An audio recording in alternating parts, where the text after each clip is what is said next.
Ya, pesan suara aja. Ya. Semuanya sekarang kita waktu tenang. Adrian, ya,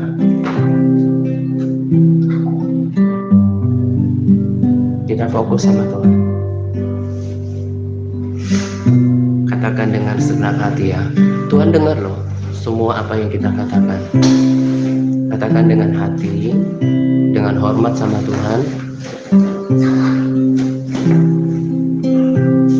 Katakan Yesus. Yesus, namamu indah, kau kekasih hatiku, kau dambaan jiwaku.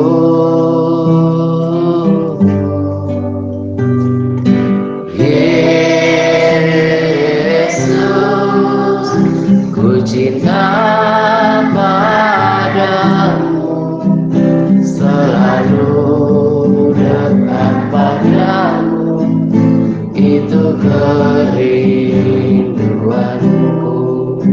Dari awal katakan, Yesus,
menyenangkan. Biarlah seluruh hidupku berkenan kepadamu. Bukan emas, perak bahkan permata, namun kau segala yang terbaik di dalam hidupku. Namun kau segalanya, namun kau segalanya yang terbaik di dalam hidupku.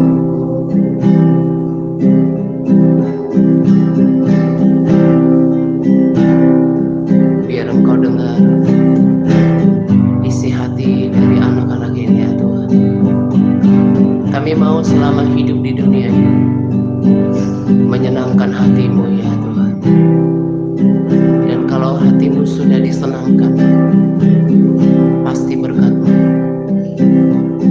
akan melimpah dalam kehidupan kami. Terima penyembahan dari anak-anak ini ya Tuhan. Kami mau katakan dengan segenap hati kepada-Mu. Rindu selalu dekat denganmu, Tuhan Yesus sahabatku.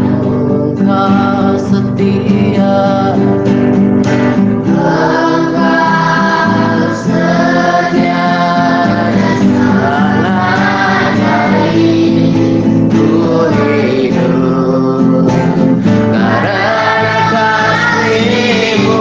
Katakan rindu, rindu selalu dekat denganmu, Tuhan Yesus sahabat. Engkau setia, Engkau setia dan sangat baik ku hidup karena kasih-Mu, Tuhan Yesus. Tuhan Yesus, ku rindu padamu setiap hari ingin bersamamu. Tuhan Yesus, kerinduan hatiku menjadi seperti-Mu, senangkan hati-Mu.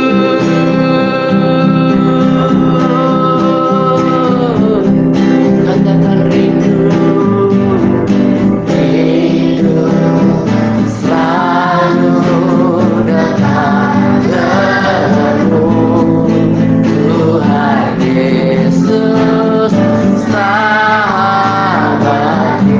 Engkau setia, Engkau setia dan sangat baik ku hidup karena kasih-Mu, Tuhan Yesus. Tuhan Yesus, ku rindu padamu setiap hari, setiap hari ingin bersamamu. Tuhan Yesus, kerinduan hatiku menjadi seperti-Mu, senangkan hati-Mu.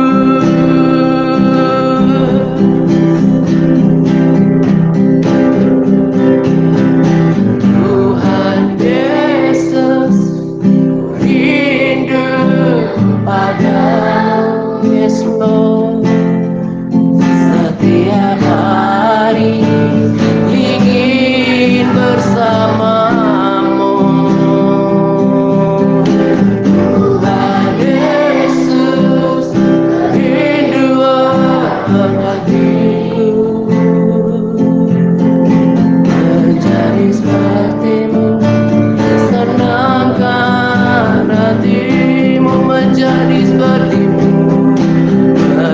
menjadi sepertimu, senangkan hatimu, menjadi sepertimu, hatimu.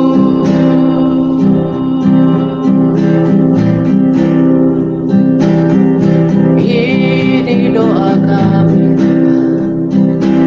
ini kerinduan hati kami, hidup kami menyenangkan hatimu ya Tuhan.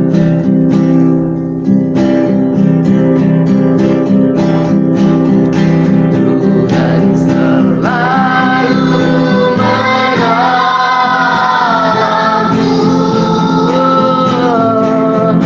selalu menjagaku,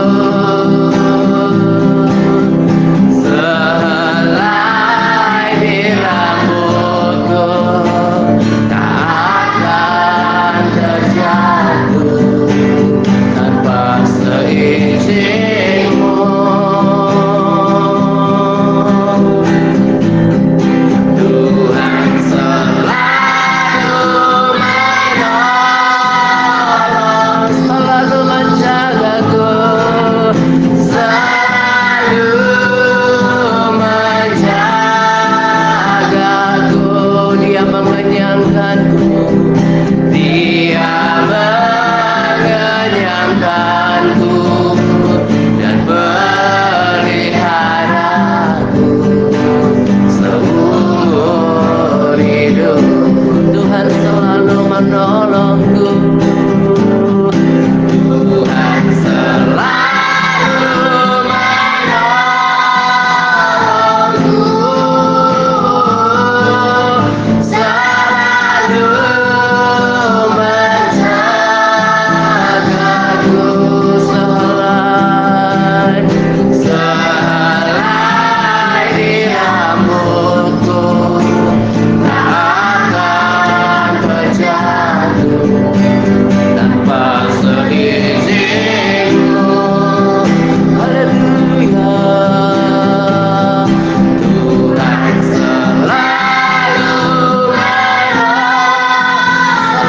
menjaga, selalu menjagaku.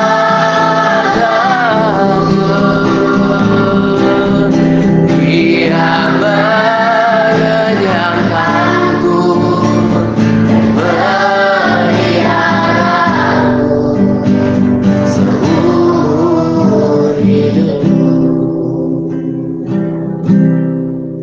Benar ya Tuhan, dan inilah alasan kenapa kami harus mengasihi Engkau. Kami mau setia kepadamu dan tanamkan di dalam diri anak-anak ini bahwa Engkau akan selalu menolong kami sampai masa tua kami. Engkau akan selalu menjaga kami asal kami mau mengasihi Engkau. Aku persembahkan anak-anak ini ke dalam tangan-Mu. Engkau tahu nama mereka, Engkau tahu nama kami semuanya. Engkau tahu isi hati kami dan pikiran kami. Bahkan Engkaulah yang menaruh mereka di dalam kandungan setiap ibu mereka. Tuhan, aku bersyafaat untuk mereka. Aku berdoa supaya mereka tidak terhilang. Aku berdoa supaya mereka mengalami perjumpaan pribadi dengan Engkau. Aku lepaskan mereka dari roh agamawi dalam nama Yesus. Aku lepaskan mereka dari roh kusuaman dalam nama Yesus. I pray the spirit of knowing and understanding God. Roh hikmat dan wahyu untuk mengenal Engkau turun atas mereka. Aku mengasihi mereka dan aku mau mereka setia bertumbuh, bahkan bukan cuma di tempat ini, tetapi nanti di dalam Yerusalem baru, di dalam surga. Aku akan selama-lamanya bersama dengan mereka ya Tuhan.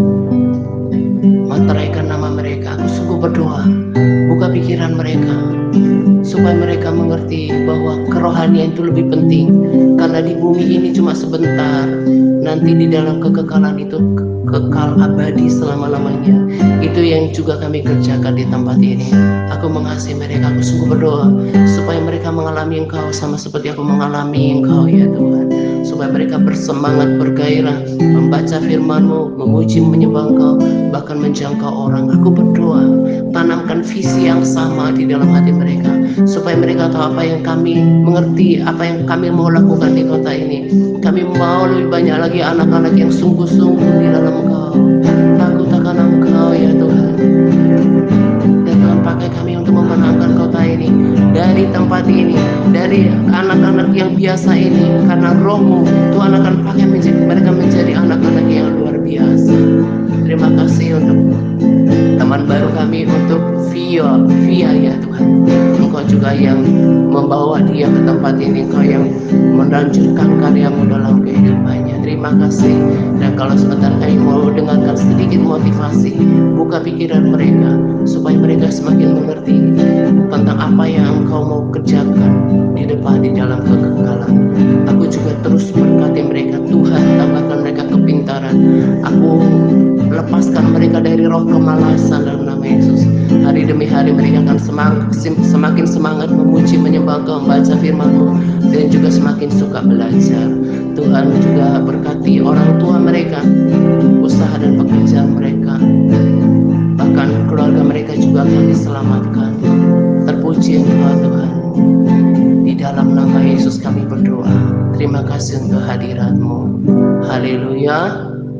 Amin. Oke, dengerin ya. Hari ini kita dengerin semua deh. Udah Adrian, dengerin. Hari ini dengerin semuanya. Matanya ke tulang semuanya. Ya, tulang hanya kasih motivasi. Dengerin. Jadi ya, kenapa sih kemarin lihat nggak presiden terpilih versi quick count dari survei, tahu kan? Nah, mereka merayakan kemenangan, dengerin semuanya. Nah, mereka bersuka cita, mereka rasa itu perjuangan mereka membuahkan hasil, ya. Terus dengerin dong deh, friends, pendukung mereka, tim sukses mereka, partai-partai mereka bersuka cita. Karena partai yang berkuasa, namanya juga berkuasa, tahu nggak? Berkuasa.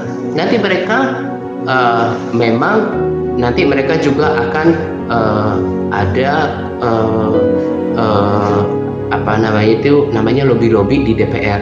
Tapi yang misalnya kalau ada proyek-proyek pemerintah kayak pembuatan IKTP atau semua program untuk kebaikan bangsa, ya mereka yang kendalikan. Misalnya ada proyek pembangunan jalan gitu ya, mereka yang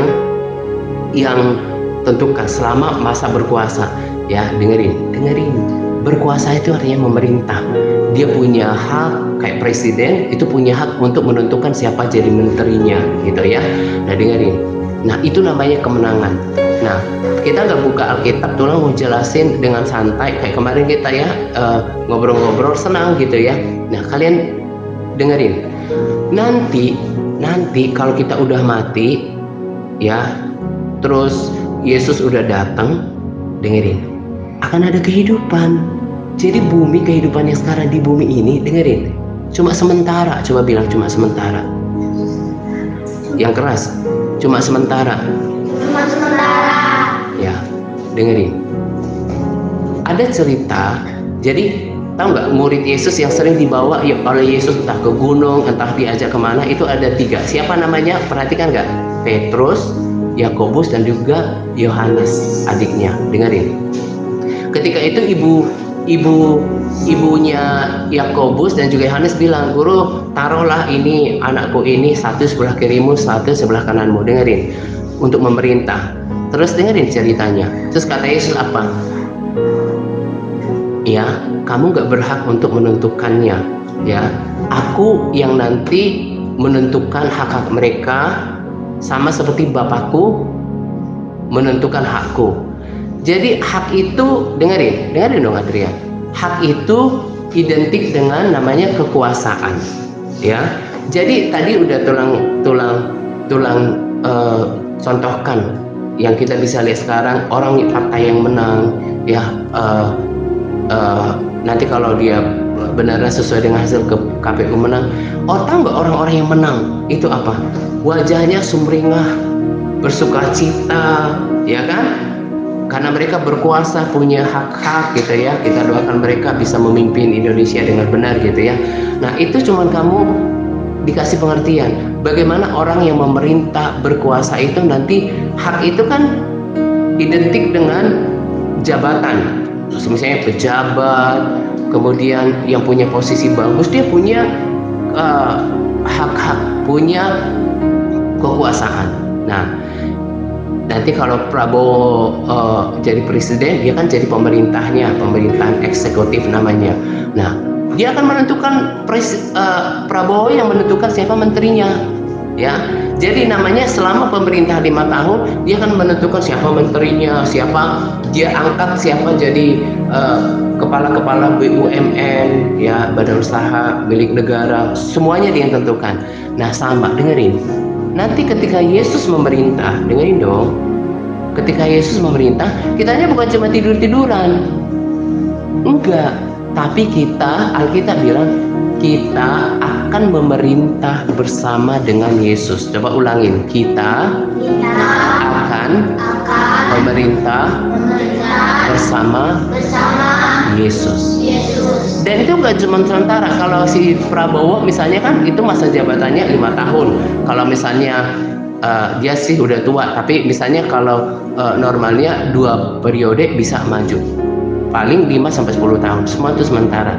Tapi nanti kalau kita sama Tuhan Yesus itu memerintahnya itu abadi, kekal. Nah kira-kira Prabowo akan pilih siapa ya jadi menterinya?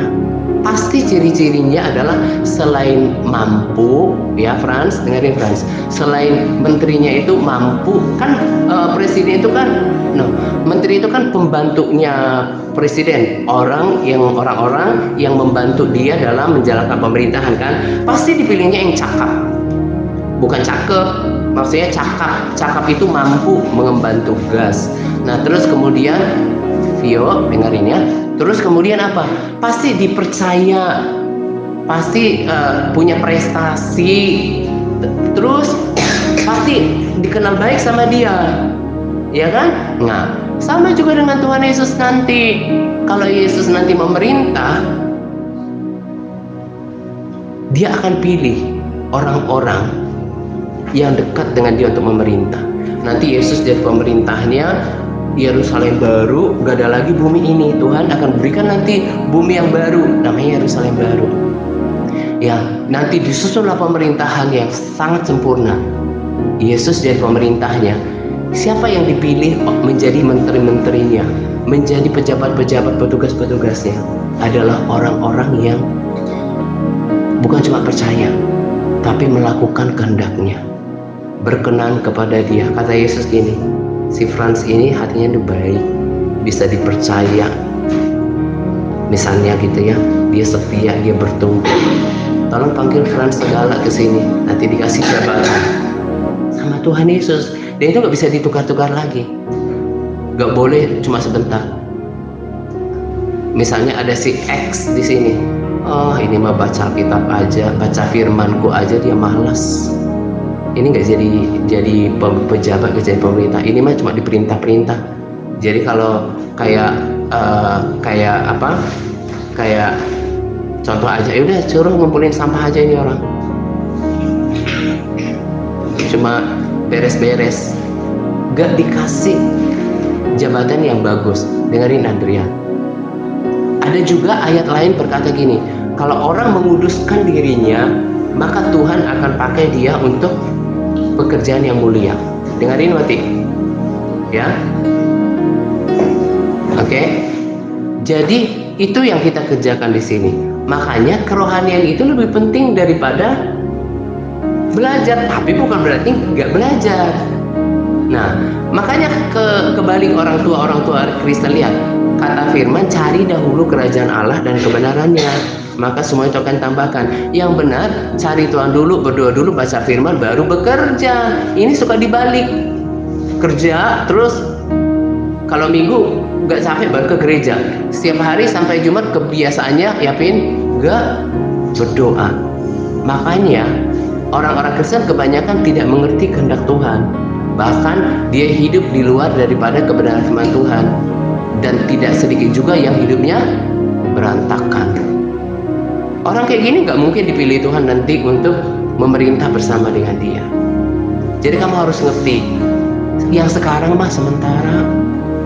Kan juga kita mati, tua udah gitu mati. Itu hanya bisa dihitung dengan tahun. Tapi nanti bersama dengan Tuhan, kita akan memerintah. Nah, siapa yang mau memerintah bersama dengan Tuhan nanti? Mau kan? Nah, syaratnya ada, dikasih tahu Tuhan dengan sederhana. Mengasihi Tuhan, sungguh-sungguh, baca firman-Nya, lakukan, suka memuji Tuhan, sungguh-sungguh taat. Ya, terus ada juga perumpamaan tentang hamba yang setia. Kalau kita, ya, kemarin kan udah berkali-kali si Tiur sama si Adrian sama si Vio belum dengar kesaksian tentang Pastor Park dari Korea. Apa nanti dasarnya Tuhan mau upahin kamu, Tiur? Misalnya pembacaan Alkitabmu, puji-pujian yang kamu naikkan dengan senang hati, persembahan-persembahanmu, penginjilanmu. Dilihat kamu tuh selama hidup ada nggak perhatiin jiwa, doain jiwa, menjangkau jiwa. Oh, di tempat Tuhan kan beda ya. Di situ kita diajar baca firman. Oh, ini nih masih Kristen yang biasa diajar. Yang bertumbuh itu kamu nanti diupahin sama Tuhan. Nah, jadi Tuhan nggak lihat lupa. Oh, si Dipos ini misalnya pintar matematika, enggak ada hubungannya. Terus si Frans ini, oh usahanya bagus, berhasil, enggak ada hubungannya. Ya, enggak gitu.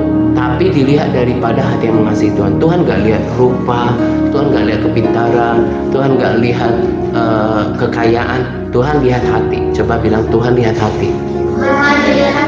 Ya, makanya miliki hati yang mengasihi Tuhan, hati yang bersungguh-sungguh, ya, dan menjadi pelaku firman. Nah, makanya kiranya apa yang Tuhan bagikan secara singkat, karena kemarin kita udah lama 45 menit kita dengerin sharing kan. Nah, kalau sekarang cukup 15 menit saja dengerin, ya. Oke, jadi tahu apa yang kita lakukan di sini, ya Pin, bukan cuma belajar, mengerjakan hal yang lebih penting, mengerjakan kekekalan, ya. Kamu harus tahu, oh ya nanti kata Tuhan dari firman Tuhan ada ya pemerintahan, ada nanti memerintah Yesus. Nanti Yesus akan pilih orang-orang yang bersungguh hati untuk menjadi menterinya, jadi orang-orang kepercayaannya. Siapa dia? Tentulah ya mereka yang suka bersekutu dengan Dia, yang melakukan kehendaknya. Tapi kalau orangnya perhatiin, kalau orangnya suka ngomong carut, ngomong kotor, gak mau memuliakan Tuhan, suruh baca Alkitab malas, gak mau berdoa, gak mau muji Tuhan, ya pastilah Tuhan gak suka kan. Tuhan pasti pilih yang berkenan kepada Dia. Ya, itu yang kita miliki sebagai salah satu pengharapan. Jadi nanti ada toh kehidupan yang baru ada. Jadi kalau kita udah mati nanti semua gak ada lagi presiden-presiden yang sekarang, itu semua sama. Nanti baru kita yang kelihatan di dunia ini gak punya jabatan tapi mengasihi Tuhan, kita gak kaya, gak terkenal tapi mengasihi Tuhan, kita mungkin tidak jenius, gak punya banyak kelebihan dibanding dunia gitu ya, perhatiin ya. Tapi kalau kita sungguh-sungguh sama Tuhan, kita yang nanti dipilih gantian. Mau nggak? Kalau di dunia ini mungkin tidak punya alasan untuk jadi memerintah, ya, karena kita mungkin nggak terkenal, nggak kayak orang-orang yang berusaha untuk mengejar jabatan. Tapi nanti kalau kita mengasihi Tuhan, kitalah yang diangkat, dan itu kekal. Nanti orang-orang dunia akan lihat, ternyata ya si Putri, siapa sih si Putri di dunia nggak kenal tuh, tapi nanti dipercayakan sama Tuhan, ini loh anak tuh yang kupercayai, nanti dia misalnya jadi mengurus bagian apa gitu ya. Tepuk tangan buat Putri. Tepuk tangan dulu dong buat si Dipos yang bawa teman baru hari ini. Kan belum ikut si Frans ya. Oke, ajak teman-temannya. Orang yang bekerja untuk kerajaan Tuhan, itu kan namanya bekerja untuk kerajaan Tuhan, pasti akan diupahi. Oke, Nah, jadi bersemangat. Apa pelajaran yang kamu tuh dapatkan hari ini? Bahwa nanti akan ada kehidupan yang baru. Itu pelajarannya. Nanti akan ada pemerintahan Adrian, pemerintahan yang baru. Nanti pemerintahnya Yesus. Oke, jadi apa yang kita lakukan itu nggak sia-sia, Putri. Berguna untuk kita di hidup sekarang maupun yang akan datang. Kalau kamu takut Tuhan di pos, kamu pasti apa? Disertai oleh Tuhan, ditolong oleh Tuhan selama di bumi. Dan itu nggak berhenti di situ, berlanjut nanti pada Yerusalem baru. Ada Yerusalem baru, bumi yang baru. Ya, gitu ya. Udah tahu ya? Udah. Ya, itu pelajaran hari ini. Jadi jangan sampai ke sini gak dapat sesuatu. Franz, baca firman hari ini, benar? Nah, ya, oke. Kamu nantikan di monitor dengan nomor baru, kamu akan dijapri oleh Kakak Wati. Kamu harus capture, kamu baca di mana, ya? Harus ada laporan baca kita supaya kamu sama tulang. Karena tulang saya sama kamu, hatimu tuh baik, tapi belum konsisten baca firman. Apa? Bukan, nanti di capture. Jadi pembacaan kitabnya itu dibagi, jadi harus dimonitor. Nanti si Via kan kamu yang ajarin Via untuk baca kitab ya. Oke, ya, mari kita berdoa. Let's pray. Tuhan, terima kasih untuk hadirat-Mu. Terima kasih juga untuk firman-Mu. Firman itu adalah kabar baik yang membuat kami mengerti hidup kami ini sampai di mana sih. Hidup kami ternyata nggak hanya sampai sekarang, nanti ada kehidupan baru, namanya di bumi yang baru, Yerusalem baru, dan Engkau akan memerintah bersama dengan orang-orang yang mengasihi Engkau. Biarlah mereka tangkap pesannya supaya mereka bersemangat dalam mengikut Tuhan, karena nanti tentunya Engkau hanya akan berkenan memilih mereka yang mau mendengar suara-Mu, membaca firman-Mu, memuji-Mu, melakukan kehendak-Mu. Biarlah orang-orang itu adalah kami semuanya ya Tuhan. Tanamkan firman itu di dalam hidup mereka, di dalam hati mereka, dan Roh Kudus membuat mereka mengerti lebih lagi sesuai dengan kemampuan mereka. Terima kasih Tuhan, sebentar kami akan belajar lagi. Tuhan memberikan kami kemampuan untuk belajar. Kami mengucap syukur di dalam nama Yesus. Haleluya. Amin.